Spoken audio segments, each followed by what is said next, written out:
وَنُفِخَ فِي الصُّورِ، اور جب سور میں پھونکا جائے گا، فَصَعِقَ مَن فِي السَّمَاوَاتِ وَمَن فِي الْأَرْضِ، تو ہر کوئی جو بھی آسمانوں اور جو بھی زمین میں ہے سب کے سب بے ہوش ہو جائیں گے، اِلَّا مَن شَاءَ اللَّهُ، مگر جسے اللہ چاہے۔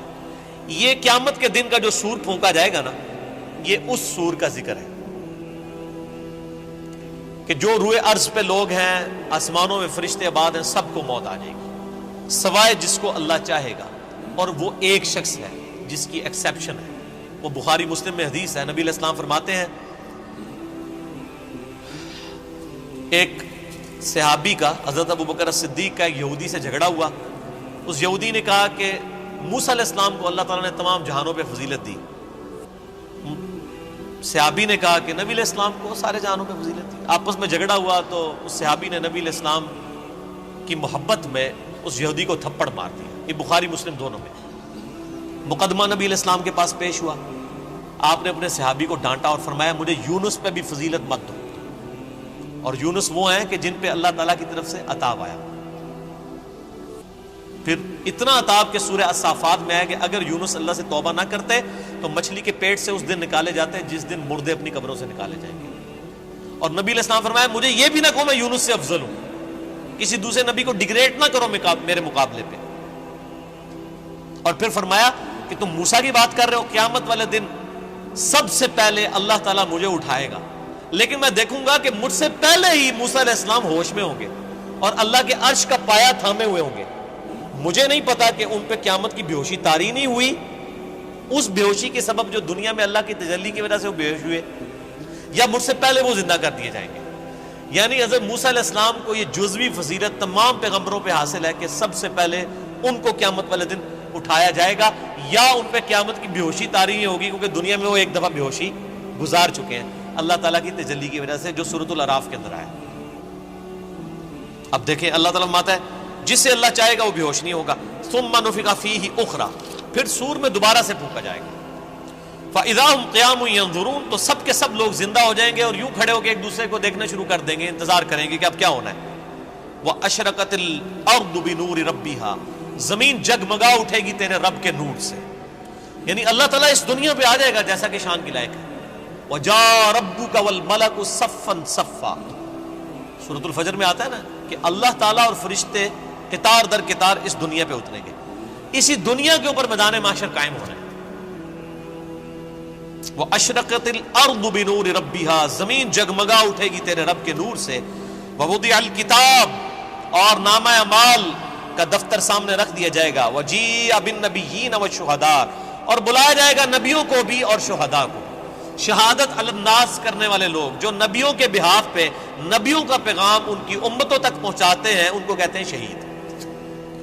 ایک تو وہ شہید ہے جس کو آپ شہید سمجھ رہے ہوتے ہیں، جو جنگ میں مارا جائے، یہ تو بہت چھوٹا شہید ہے۔ اصل شہید وہ ہے جو اللہ کی دعوت لے کے اٹھتا ہے اور شہادت علی الناس کرتا ہے، جو بخاری مسلم میں موجود ہے۔ کیا میں نے اللہ کا پیغام تم تک پہنچا دیا؟ صحابہ نے کہا یا رسول اللہ صلی اللہ علیہ وسلم پہنچا دیا۔ تو آپ نے 3 دفعہ فرمایا اللہم اشہد اللہم اشہد اللہم اشہد، تینوں دفعہ آسمان کی طرف انگلی اٹھائی، پھر اصحاب کی طرف، اے اللہ گواہ رہنا، اے اللہ گواہ رہنا، اے اللہ گواہ رہنا، یہ مان رہے ہیں کہ میں نے پیغام پہنچا دیا۔ اور پھر فرمایا اب تمہاری ذمہ داری ہے کہ تم اس پیغام کو ان لوگوں تک پہنچاؤ جو یہاں پر موجود نہیں ہے، یعنی وہ شہادت علی الناس، یعنی وہ ذمہ داری جو نبی علیہ السلام کے مبارک کندھوں پر تھی وہ آپ نے شفٹ کر دی امت تک۔ اب امت شہادت علی الناس کرے گی، تو ظاہر ہے جو پھر شہادت علی الناس کرنے والے ہیں ان کو نبیوں والی تکالیف سے بھی گزرنا پڑے گا، تو اللہ تعالیٰ پھر قیامت والے دن ان کو بدلہ دلوائے گا نا۔ نامہ اعمال بھی آ جائیں گے، نبی بھی، اور نبیوں کے جو خلفاء ہیں، جو نبیوں کے طریقے پر قیامت تک لوگوں کو دین کی طرف بلانے والے، شہادت علی الناس کرنے والے لوگ ہیں، وہ بھی بلا لیے جائیں گے۔ پھر کیا ہوگا؟ وَقُضِيَ بَيْنَهُمْ بِالْحَقِّ، پھر ان کے درمیان فیصلہ کیا جائے گا انصاف کے ساتھ۔ وَهُمْ لَا يُظْلَمُونَ، اور ان پر ظلم نہیں کیا جائے گا۔ وَوُفِّيَتْ كُلُّ نَفْسٍ مَّا عَمِلَتْ، اور ہر جان کو وہی کچھ بدلہ دیا جائے گا جو اس نے دنیا میں اعمال کیے ہوں گے، ہر جان کو بدلہ مل جائے گا۔ یہ نہیں ہے کہ دنیا میں کسی نے برے اعمال کیے تو اس کو بدلہ کوئی اچھا مل جائے گا، یا دنیا میں جس بیچارے نے اچھے اعمال گزارے اور زندگی مفلسی کی گزاری، اوتھے بھی جا کے بیچارہ انج ہی رہے گا نا، وہاں تو پھر اللہ تعالیٰ کہ ہاں تو پھر کرنسی کوئی اور ہے نا، وہاں تو نیکیوں کی کرنسی چلے گی نا۔ ہر جان کو بدلہ ملے گا جو کچھ اس نے دنیا میں اعمال کیے ہوں گے. وَهُوَ أَعْلَمُ بِمَا يَفْعَلُونَ اور اللہ خوب جانتا ہے جو کچھ وہ دنیا میں کام کیا کرتا ہے. اللہ کو کسی فرشتے کی, کسی نامہ اعمال کی کوئی حاجت نہیں ہے کسی کا ریکارڈ رکھنے کے لیے. ریکارڈ تو کئی ایک ریکارڈ جو ایسے نکلیں گے کہ جو اللہ کے حضور وہ نیکی شماری نہیں کی جائے گی. جو ریاکاری والی نیکیاں ہیں فرشتوں نے تو لکھی ہوگی. فرشتوں کو تو نہیں پتا کہ کسی شخص نے یہ دکھلاوے کے لیے مسجد میں ٹائلیں لگوائی ہیں اور مسجد کے کنواں کھدوایا ہے, یا مسجد میں ٹوائلٹ بنوائے, یا مسجد میں قالین بچھوا دیا, یا مسجد کے اندر اس نے ایئر کنڈیشن لگوا لیا. یہ لوگوں کو دکھانے کے لیے لگایا تھا اس نے, یا میری رضا کے لیے لگایا تھا, اللہ کی رضا کے لیے؟ یہ بات فرشتوں کو نہیں پتا.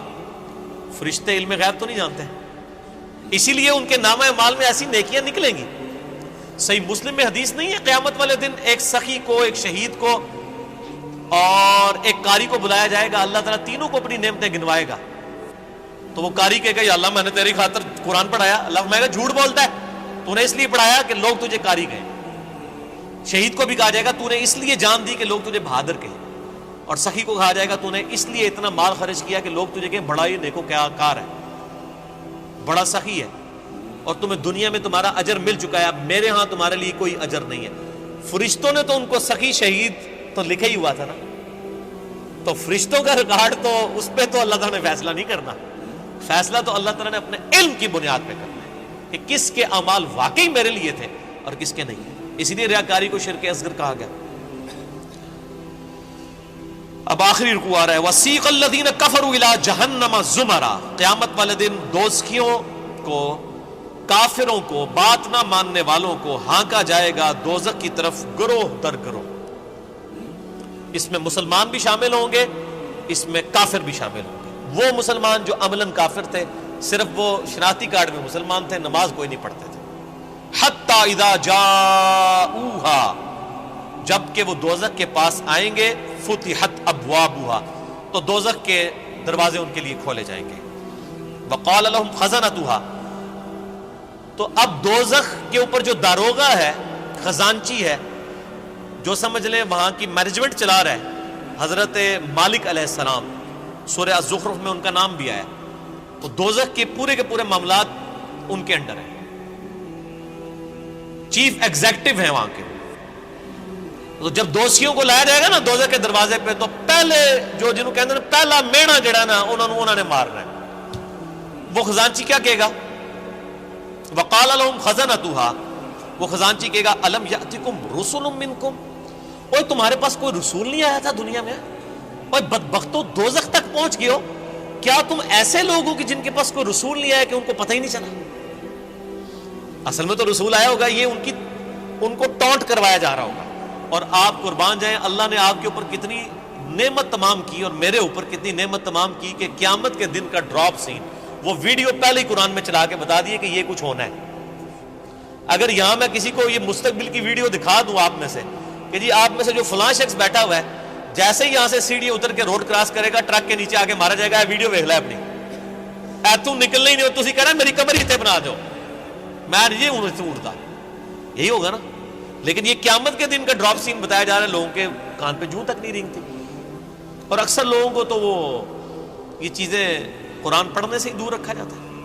تو اللہ تعالیٰ ماتا ہے کہ وہ خزانچی کہے گا تیرے پاس کوئی رسول نہیں آیا تمہارے پاس, منکم یتلون علیکم آیات ربکم, جو تمہارے رب کی آیات تم پر تلاوت کرتے, وینذرونکم لقاء یومکم ھذا, اور تمہیں ڈراتے آج کے دن کی ملاقات سے کہ تمہیں اپنے رب کے حضور پیش ہونا ہے. اس جو یہ ملاقات ہونے والی تھی اس کا ڈر سنانے والا کوئی پیغمبر دنیا میں نہیں آیا تھا.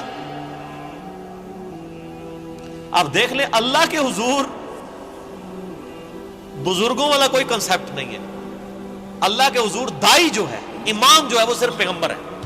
یہاں تو ہونا چاہیے تھا نا کہ کوئی بزرگ نہیں آئے, کوئی فرقیاں دے بزرگ, کوئی شیخ الحدیث جنہوں نے تانوں گل دسی ہوئے, وہ سارے کے سارے ڈاکیے ہیں.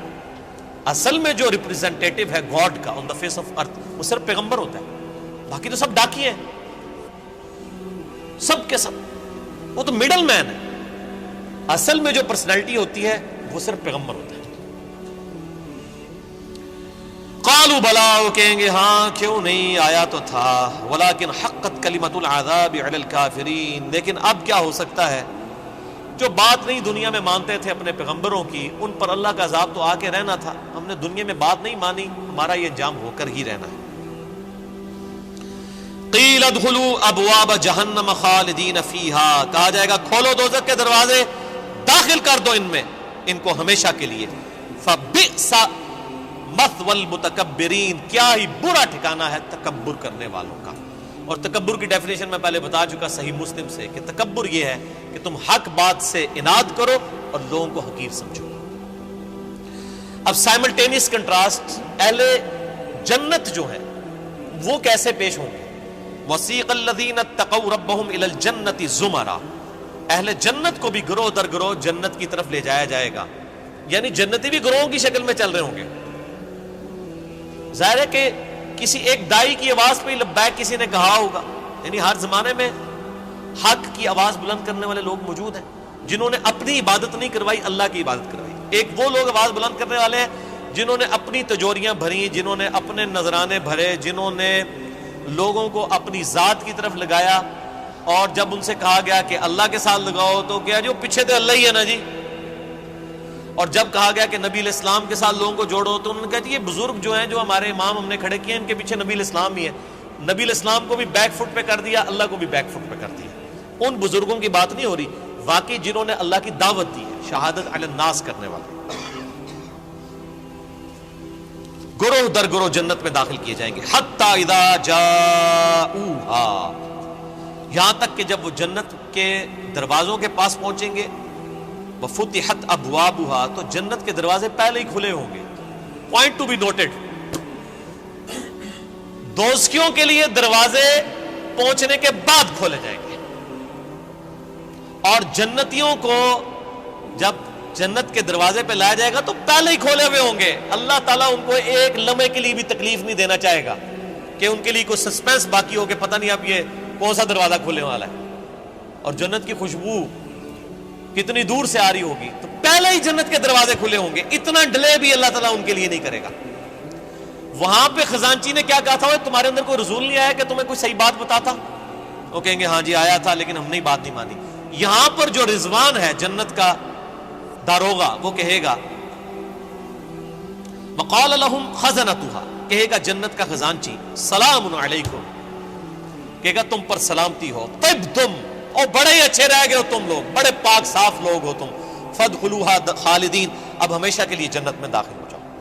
کہے گا بڑے چنگے رہ گئے ہو تسی اللہ دے بندے ہو، تکو دوسرے نال کی پہ ہوندا جائے۔ وقال الحمد للہ الذی صدقنا وعدہ، اب ظاہر ہے جنتی جو ہیں ان کی تو پھر روش ہی کچھ اور ہے، وہ کہیں گے تمام تعریفیں اس اللہ کے لیے جس نے ہم سے جو وعدہ دنیا میں نبیوں کے ذریعے کیا تھا نا کہ دنیا میں اللہ کی مان کے چلو تو جنت تمہاری مرضی کی تمہیں ملنے والی ہے، تمام شکر اس اللہ کا ہے جس نے اپنا وعدہ پورا کیا۔ وَأَوْرَثَنَا الْأَرْضَ نَتَبَوَّأُ مِنَ الْجَنَّةِ حَيْثُ نَشَاءُ، اور اس نے ہمیں ایسی جنت کا وارث کر دیا کہ جس میں ہم جہاں چاہیں گے رہیں گے۔ فَنِعْمَ أَجْرُ الْعَامِلِينَ، پس کیا ہی بہتر اجر ہے عمل کرنے والوں کا۔ دودھ پینے والے مجنون نہیں، عمل کرنے والے، عمل کیے بغیر کچھ بھی نہیں ہونا، خالی کھوکھلے نعروں سے کچھ نہیں ہونا۔ اللہ تعالیٰ ہمارے کہ کیا ہی بہتر اجر ہوگا عمل کرنے والوں کا۔